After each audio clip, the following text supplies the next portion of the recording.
Apresentar, para quem não me conhece, né, meu nome é Andresa, eu tenho 39 anos, sou casada, tenho 2 filhas, um cachorro, faço atividade física, crossfit, sou engenheira mecânica e professora, e pernambucana, daquelas bem bairrista mesmo, que ama ser pernambucana, tá? Então, vamos falar sobre o tema que vocês me convidaram, né? Vou mostrar um pouquinho da minha vida para vocês. Quem gosta de fofoca, a hora é essa, vai saber de tudo. Mas uma pergunta, né? O que é sucesso, né? O que é sucesso? Porque aqui eu vou falar de uma trajetória de sucesso. Então, eu vou falar da minha trajetória, tá? Sucesso é muito relativo, né? A definição de sucesso é muito subjetiva. Até tem uma frase aqui que eu trouxe, né, de um médico chamado Lai Ribeiro, que ele diz que sucesso é conseguir aquilo que você quer, independente do que seja. Então, eu me considero, eu considero que a minha trajetória é sim de sucesso, porque, para mim, né, eu consegui o que eu quis, o que eu busquei. Né? Claro que dentro das oportunidades que foi surgindo na minha vida. Aí eu vou falar disso para vocês ao longo da minha palestra. Então, é óbvio, né, que todo mundo é diferente, né, cada ser humano é único, então cada um tem a sua definição de sucesso. Então, sucesso pode ser um bom emprego, uma casinha no sítio, uma vida com filhos, uma vida sozinha, então é muito relativo, tá? Então, o sucesso é seu, é individual, e eu agradeço pelo convite, porque realmente eu considero, sim, a minha trajetória de sucesso. E eu vou contar para vocês como é que foi, né? Como foi que eu cheguei até aqui, como foi que eu virei engenheira, como foi que eu virei professora, e como tudo começou. Então, eu trouxe um pouquinho aqui do meu histórico, ficou um pouquinho grande e só tem a parte profissional, tá? Não tem a parte pessoal, porque tudo que uma mulher possa passar nessa vida, eu passei, então pode considerar tudo mesmo. Então, a minha história também pessoal é muito grande, né? Tem muitos acontecimentos, mas eu não vou falar para vocês, isso fica para a sessão de terapia. Bom, então vamos lá, né? Tudo começou, deixa eu aumentar aqui um pouquinho, em 1983, quando eu nasci, né? E aí eu sou de uma família humilde e de mulheres muito fortes, tá? Minha mãe, ela teve 3 irmãos, foram 7 mulheres e 7 homens, e mulheres super ativas e inteligentes e determinadas. Então, eu sempre tive uma influência feminina muito forte, que vieram da minha mãe, das minhas tias, da minha avó. Certo? E os meus primeiros influenciadores foram a minha família, né? E eu sempre tive muito contato com as atividades relacionadas às coisas de consertar. Então, tudo que era, vamos instalar uma bomba, meu pai me chamava, vamos consertar, vamos pintar, vamos fazer essas coisas assim. Mais masculinas, digamos assim, eu sempre estava perto do meu pai. Então, essas coisas sempre me atraíram. Né, o fato de consertar, de entender o funcionamento das coisas. Mas, né, ao longo do caminho, eu sempre fui de escola pública, então eu estudei meu ensino fundamental, meu ensino médio e meu curso superior. Na verdade, acho que eu nunca paguei para estudar, só os cursos, mas eu sempre estudei em escola pública. E no meu segundo grau, né, que é o ensino médio de vocês hoje, eu fui fazer magistério. Então é engraçado, né? Eu não tinha o sonho de ser professora, tá? Eu queria, na verdade, as mulheres eram assim direcionadas a ou serem professoras, né? Ou médicas, ou secretárias. Então era uma coisa muito limitada, né? Os sonhos das meninas até a minha época, tá? Mas eu fui fazer magistério por quê, né? Porque as expectativas não eram muito altas, tá? A minha mãe, ela, na ignorância dela, né, mas com todo o cuidado e zelo de uma mãe pelo futuro do seu filho, da sua filha, ela queria que eu tivesse saísse do ensino, do segundo grau, como chamava, com a perspectiva de trabalhar, com uma certa independência. Então, ela me convenceu a estudar o magistério. E aí, assim, eu fui atendendo à vontade dela, eu fui estudar o magistério. E me deparei com uma situação bem, bem difícil, né? Porque na época que eu estudava, o segundo grau normal, eles tinham todas as disciplinas de física, química, matemática, e o pessoal do magistério, eles só tinham no primeiro ano. Então, o segundo e o terceiro ano do magistério não tinha nenhuma disciplina de física, matemática, química, era didática disso, didática daquilo, então era como você deveria ensinar as crianças. Então foi uma coisa bem, eu fiquei bem prejudicada com relação às questões do ensino médio, né, do segundo grau. Mas eu segui, né? No meio do caminho, surgiu uma oportunidade de estudar no Senai, em paralelo com o magistério, e eu aproveitei essa oportunidade. Então, meu primo me apresentou, ele estudava lá, e eu fui. Então, eu fui, né, como se fosse... fui aproveitar a oportunidade, porque eu achei que era legal, e passei no teste e entrei. Então, eu fiquei fazendo as duas coisas. Foi lá no Senai que o mundo da engenharia se abriu para mim, né? Então, eu trabalhei, né, e estudei, era uma coisa meio que eles faziam com que os alunos estudassem e se comportassem como estivessem numa empresa ao mesmo tempo. O Senai tem muito disso. E aí eu me apaixonei pela área, né? Eu fazia refrigeração lá, era mecânico de refrigeração, não era um curso técnico ainda, porque o Senai ele não tinha essa certificação de formar técnico, ele só formava mecânico, a gente chamava de menor aprendiz. Então, eu fui uma aluna menor aprendiz do Senai, e a partir da experiência com o Senai, eu fui me aprofundar. E, em paralelo, eu estava lá fazendo meu magistério à noite, fora de faixa, né? Porque eu tinha 14, 15 anos e estudava com mulheres senhoras, sabe, bem mais velhas. Então, estava lá meio deslocada, mas concluí. E foi bem interessante que, nesse caminho, né, nesse período, eu tive uma experiência de docência, porque para me formar eu precisava dar aula, né, ter uma experiência em estágio, e eu estagiei com educação de jovens e adultos, e para mim, assim, foi incrível. Eu trabalhava com adultos, senhoras, velhinhos, que não sabiam ler, que estavam aprendendo a ler e a escrever. Então, assim...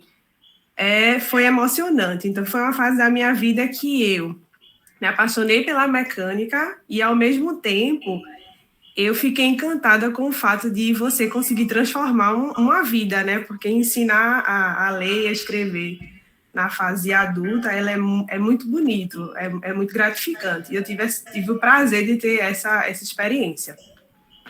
Bom, eu gostei, né, da área e não queria ficar só como mecânica, e fui aprofundar, e em 2000 eu entrei, deixa eu voltar aqui, em 2000 eu entrei no curso técnico do Cefet.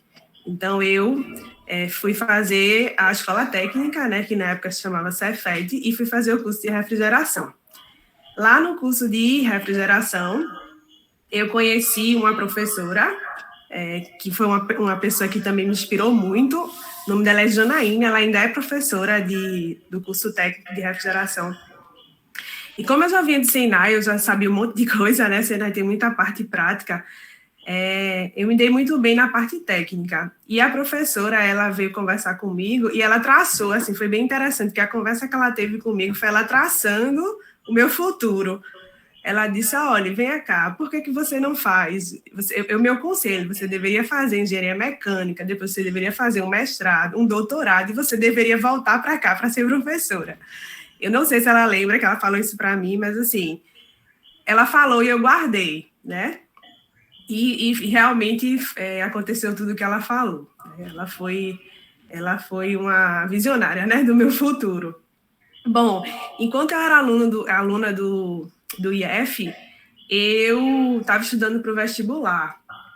Eu recebi uma bolsa, que era uma bolsa de aluno colaborador do IF, né, de Cefet, e fazia um cursinho eu fazia um cursinho aos sábados. E eu decidi fazer engenharia mecânica, mesmo com toda a deficiência da química, da matemática, da física, do magistério, que era o meu ensino médio, né? Porque o Senai ele só me proporcionou a formação profissional. Eu decidi. Chegou a fase do vestibular, eu não tinha a inscrição, na época não tinha cotas, tá? Sou super fã e sou muito, muito feliz por existir cotas, porque é essencial, a gente precisa de cota, tá? Para poder incluir, porque a inclusão é essencial e necessária. Mas aí não tinha cota, mas aí tinham as isenções de inscrição. E eu consegui uma isenção parcial. E fui fazer a inscrição da UFPE, que na época era bem cara. Eu não lembro, acho que eu nem sei como se é tão caro assim. Na minha época era muito caro. Eu não consegui fazer a inscrição da UPE. Eu só tive dinheiro para fazer a inscrição da UFPE. E porque foi parcial. Né? Eu ganhei uma isenção. E aí fui, me inscrevi e consegui, né? Consegui entrar em 2001 no curso de Engenharia Mecânica. Eu também estava fazendo, em 2001, o estágio curricular para o Cefet, então eu estava fazendo várias coisas ao mesmo tempo, né? Eu sempre fui assim, fiz muita coisa ao mesmo tempo. Então, eu fazia engenharia de manhã, à tarde eu fazia o estágio para concluir o curso técnico de refrigeração e à noite eu fazia o curso de refrigeração. Depois desse início bem turbulento, eu comecei a fazer pesquisa, tá? E por que eu fui fazer pesquisa, né? Eu precisava de dinheiro. A gente sabe que se manter na instituição pública, num curso de engenharia, é muito difícil, né? É um curso que demanda muito tempo, né? Demanda muitas horas de estudo e você não consegue fazer outra coisa além de estudar. Então, eu precisava de uma bolsa e comecei a pesquisar, né? Então, fui arrumar mais coisa para fazer. E aí, eu comecei na área de usinagem, tá? Eu estudava com uma professora chamada Noêmia, uma mulher também, tá? As mulheres, elas tiveram referências fortes na minha vida e me deram oportunidade. Então, foram as mulheres que me deram oportunidade. Começando pela minha mãe e durante a minha vida toda, sempre encontro uma mulher que abre as portas para mim na minha vida profissional. Então, uma professora, eu fiz pesquisa com ela, né? Depois eu fui para outra professora, porque eu queria estar na minha área, né? Gostava muito da parte de térmica, da parte de refrigeração, e fui estudar com uma professora chamada Ana Rosa, tá? E desde que eu conheci essa professora, eu fiquei fazendo trabalhos com ela durante toda a minha vida acadêmica, tá? Então, eu vou seguir. Em 2005, eu queria, né, assim como eu vejo meus alunos aperreados para estagiar, né, eu queria ter a experiência da indústria, né?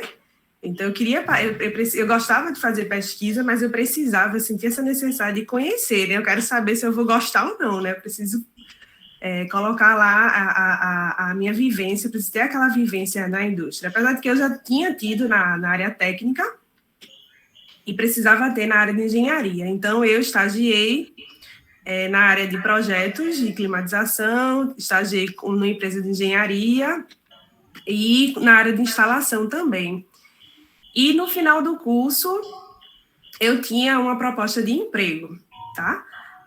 Só que eu tinha interesse também de fazer mestrado.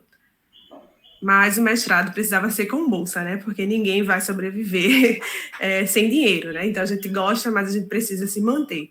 E aí eu deixei em stand-by, né? Eu fiquei dependendo, fiz a seleção do mestrado. Em 2006, eu consegui me formar e em 2007 eu fui aprovada no mestrado. Então, eu não aceitei a proposta de emprego, eu me formei, né, peguei meu diploma e dei entrada no curso de mestrado na UFPE, tá? Então, eu trabalhei na área térmica, meu projeto foi na área térmica, E eu também tinha um projeto de ter um filho, tá? Eu tive um filho também nesse meio tempo, que era um projeto, foi um projeto, né? Então, a minha primeira filha era um projeto também, e em 2007, eu estava grávida, no meu primeiro ano de mestrado, cursando as disciplinas, vejam que loucura, e eu estava lá cursando. Em 2008, a minha filha, ela nasceu, certo? Tá aqui. Opa, passei, peraí, voltei. Tem outro filho ali, depois eu dei o spoiler já, né? Pronto, em 2008 ela nasceu, tá aqui, Giovana, a bebê mais clarinha. E nesse ano eu estava fazendo os meus trabalhos de mestrado, que eram trabalhos experimentais. Então eu ia lá, né, com Giovana, sem Giovana, com becinho, com carrinho, e ficava naquela loucura lá, fazendo os experimentos.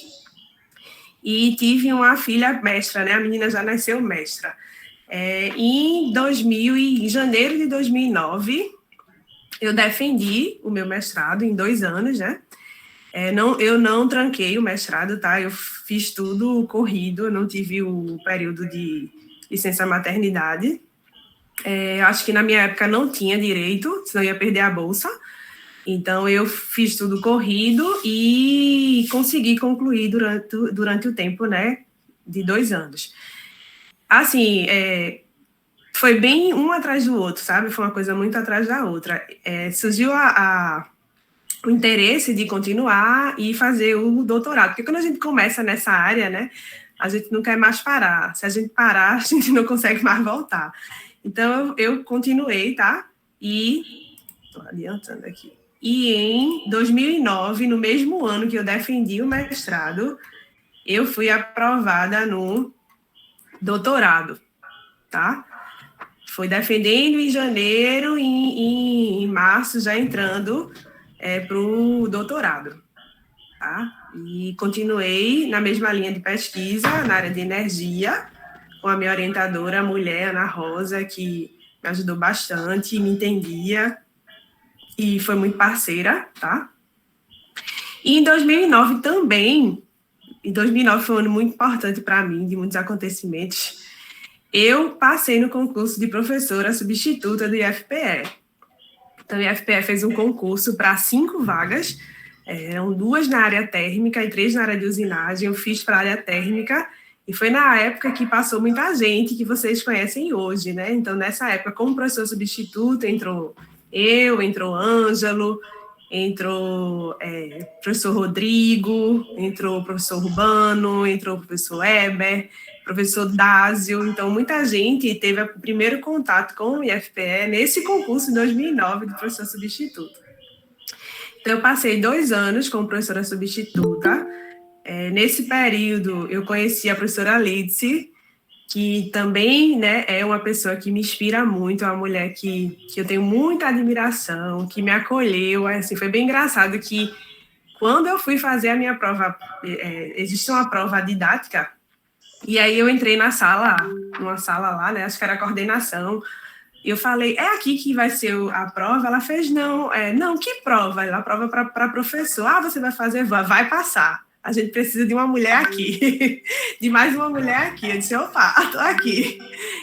Mas ela não foi minha avaliadora, né? Mas, assim, ela já me recebeu e, desde então, ela é uma amiga, uma colega de trabalho, uma amiga pessoal e uma pessoa que eu admiro bastante, que vocês também conhecem e acredito que concordam também comigo, certo? Então, vamos lá, que a história é longa, né?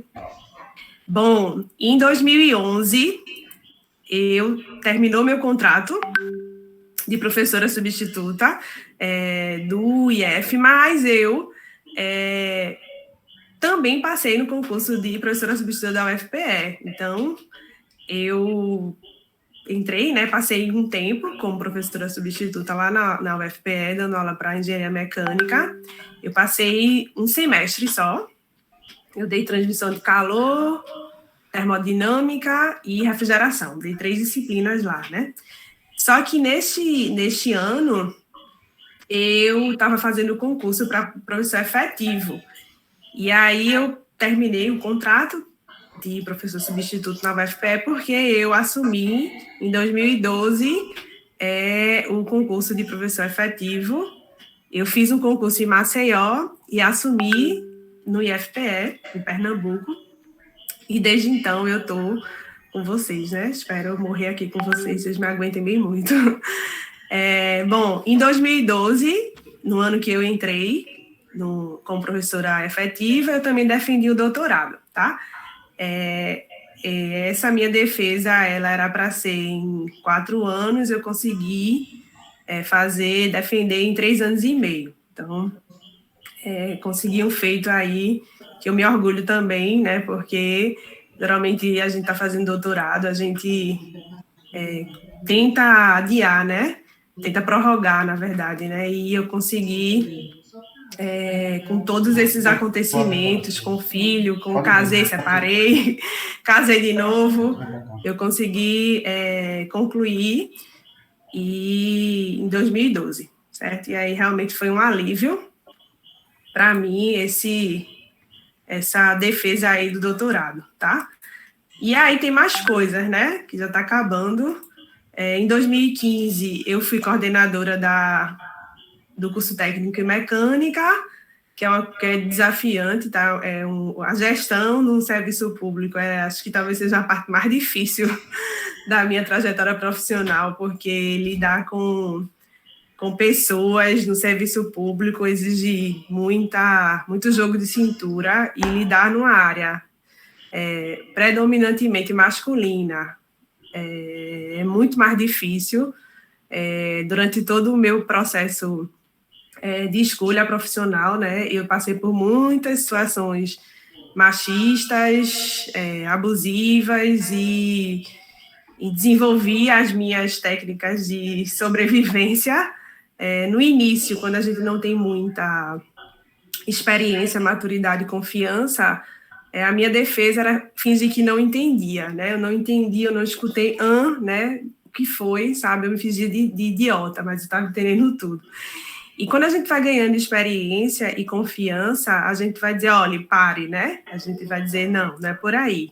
A gente vai dando os limites e se impondo, porque a gente já tem essa autoridade. Então, é assim que funciona, né? Mas não é fácil, tá? Dessa trajetória aí, mesmo numa área acadêmica, numa casa de educação, que é o IFPE, a gente passa por muitas situações machistas e exclusivas, né? De que a mulher, ela assim, às vezes não é nem querendo, é a questão do machismo que já está enraizado, sabe? Aquela coisa enraizada da educação mesmo, que você é excluída numa bondade. Então, ela é uma mulher, ela é mãe, ela tem família, não vamos chamar ela não, eles não dão nem o direito de você dizer não, quem tem que dizer que não vai sou eu sei os meus limites, né? Você não pode nem me convidar. Mas, assim, é aquela coisa tem um nomezinho, eu esqueci, aquele machismo que está lá, que você nem sabe, mas você já faz. Até a gente que é mulher, a gente também faz. Tá? Então, assim, acontece muito o tempo todo. E ainda acontece bastante, certo? Então, nesse meio tempo, né, 2015, assumi a gestão da coordenação. 2016, o departamento, que talvez alguns não conheçam, né? A gente tinha um departamento DACE, que era era responsável por algumas coordenações. Em 2017, eu engravidei, né? Em 2016, 2017 nasceu a minha segunda filha, Maria Rita, que é a bebê pretinha aqui, né? A primeira foi a branquinha, agora a pretinha. Dei aquela paradinha, voltei, também assumi a gestão novamente da coordenação.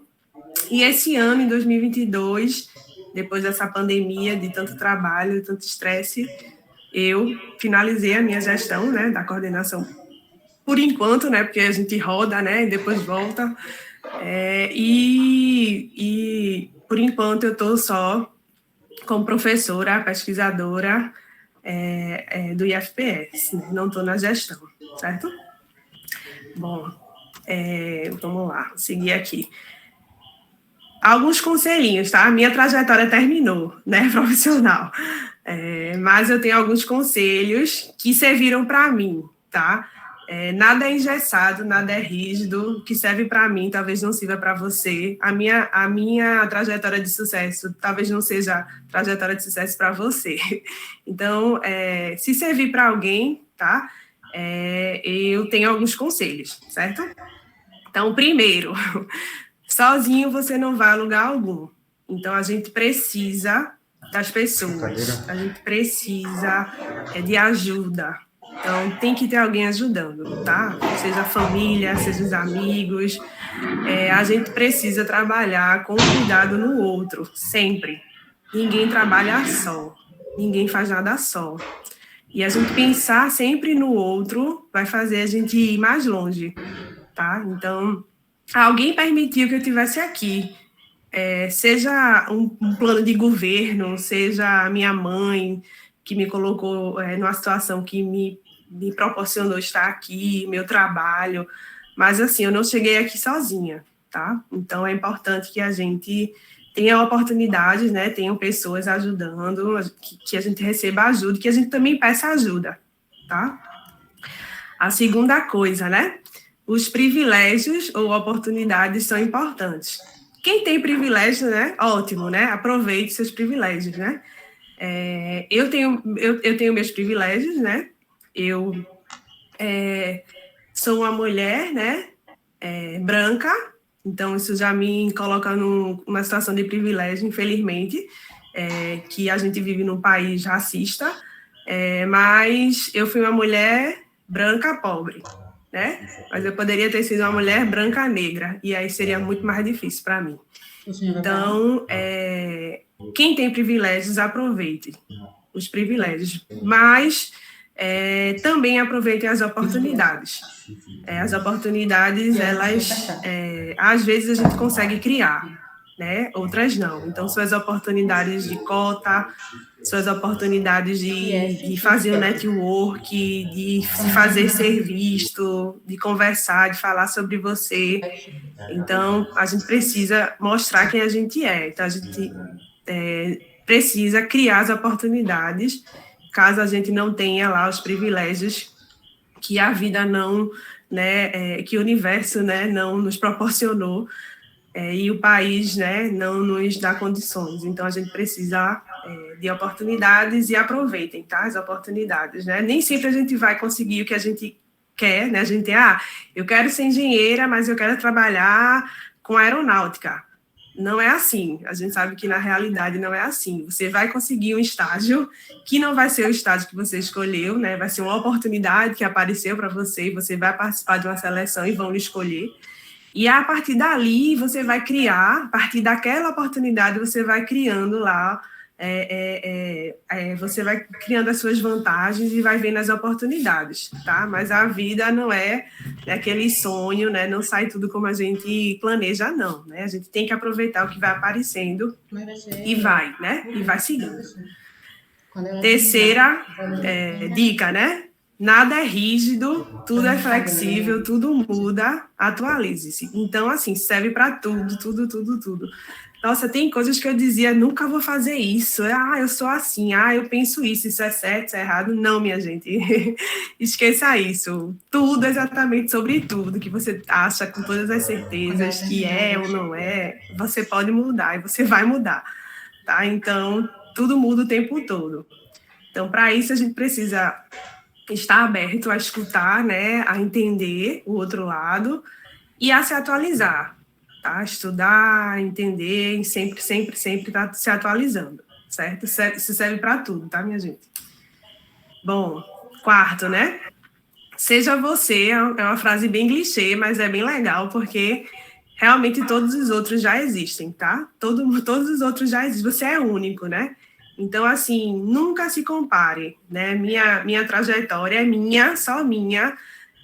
Eu não sou a regra, eu sou a exceção. Eu sei disso, tá? Eu realmente necessitava ser acolhida quando eu precisei. Eu precisava de cotas, porque eu fui de escola pública. Eu precisava de isenção da taxa de inscrição. Eu não precisava passar por tantas dificuldades e ficar insistindo o tempo todo. Cansa.